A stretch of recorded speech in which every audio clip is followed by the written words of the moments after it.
হযরত মুজাহিদ রহমতুল্লাহ আলাই এই মালিকের কাছে যাইয়া কয়, ভাই বাদিটা আপনার? কয়, জি হুজুর আমার। বিক্রি করবেন? হ্যাঁ। কত টাকা মূল্য? এত টাকা। এই টাইমের মধ্যে পাগলি বাদি এটা কথা বলে উঠছে। পাগলি কয়, হুজুর আপনি যে আমাকে খরিদ করতে চাইতেছেন, আমার তো একটা শর্ত আছে। হযরত মুজাহিদ রহমতুল্লাহ আলাই কয়, কি শর্ত?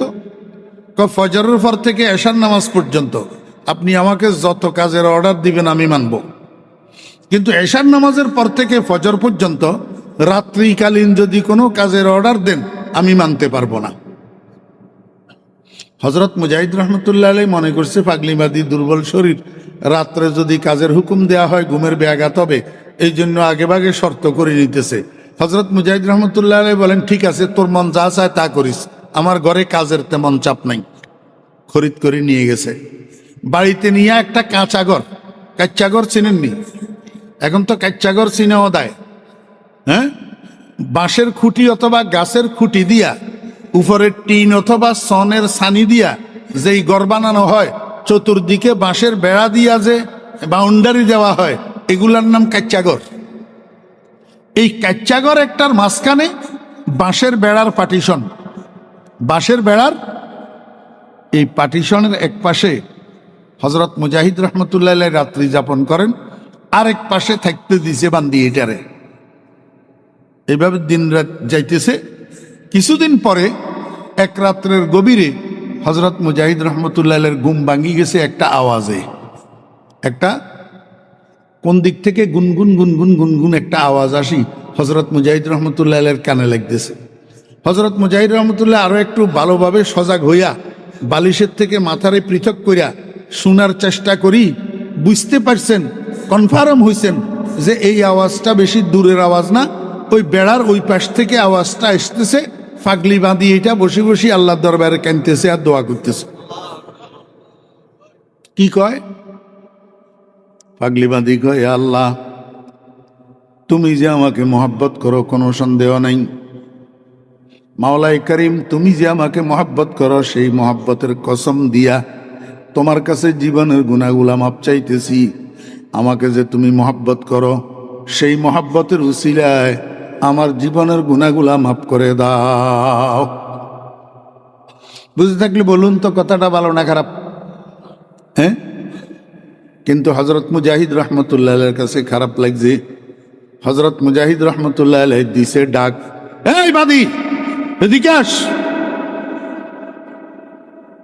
মনিবের ডাক না, পাগলি বাদী তাড়াতাড়ি মুনাজাত শেষ করি যাইয়া দাঁড়াইছে হযরত মুজাহিদ রহমতুল্লাহ আলাইহির সামনে। হুজুর এই গভীর রাত্রে আমাকে কেন ডাক দিছেন? হযরত মুজাহিদ রহমতুল্লাহ আলাইহি কয়, পাগলি বাদী তোর মতো বেয়াদব তো আমি আর দুনিয়াতে দেখি নাই। সারা দুনিয়ার ওলি আবদাল গাউস কুতুবেরা আল্লাহর দরবারে আল্লাহর मोहब्बत ভিক্ষা চায়। मोहब्बत अपना मुझको है खुदा दे, मुझे भी जाम उल्फत के पिला दे, मुझे खोया मेरे अक्लो खैरत ने खुदाया अपना दीवाना बना दे।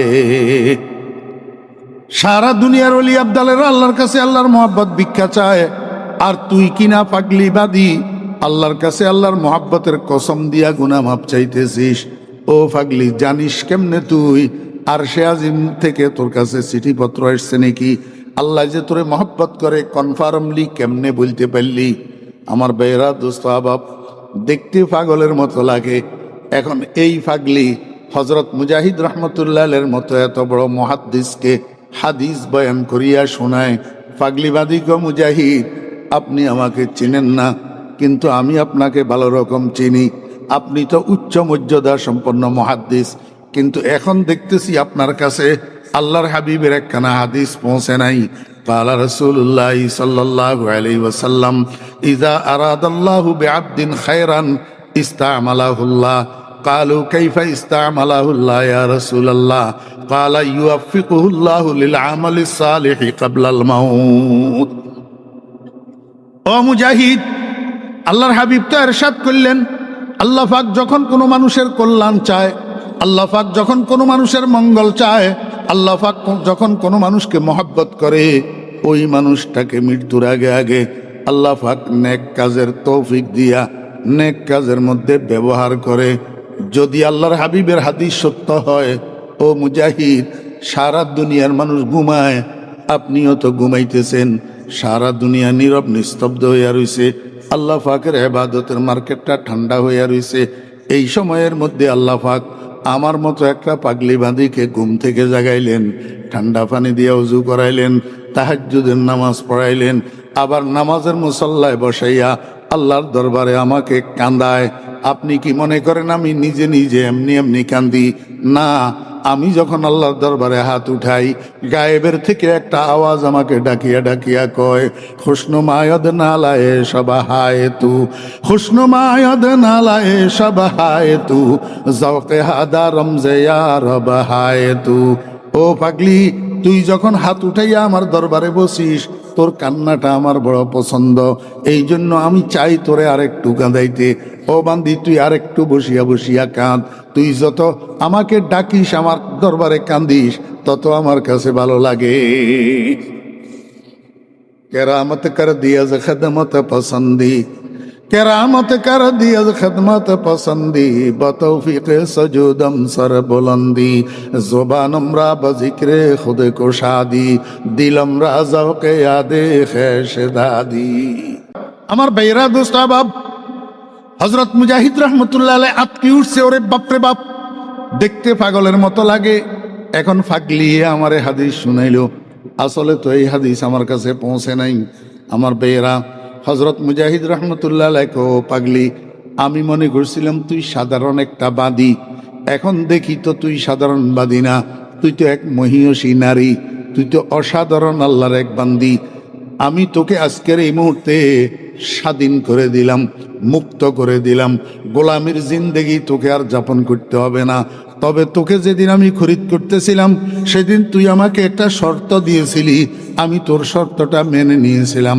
আজকে তোকে স্বাধীন করার সময় আমি তোকে একটা শর্ত দিতেছি, আমার শর্তটা তোকে মানতে হবে। কয় হুজুর, কি শর্ত? কয় স্বাধীনতার জীবনে যতদিন বাঁচবি অন্য কোথাও যাইতে পারবি না, এই মুক্ত জীবনটা আমার এখানে তোর কাটাইতে হবে। কারণ এতদিন তোকে না চিনার কারণে তোর থেকে আমি যে সেবা গ্রহণ করেছি, তার প্রায়শ্চিত্ত করব বাদী তোর মৃত্যু পর্যন্ত।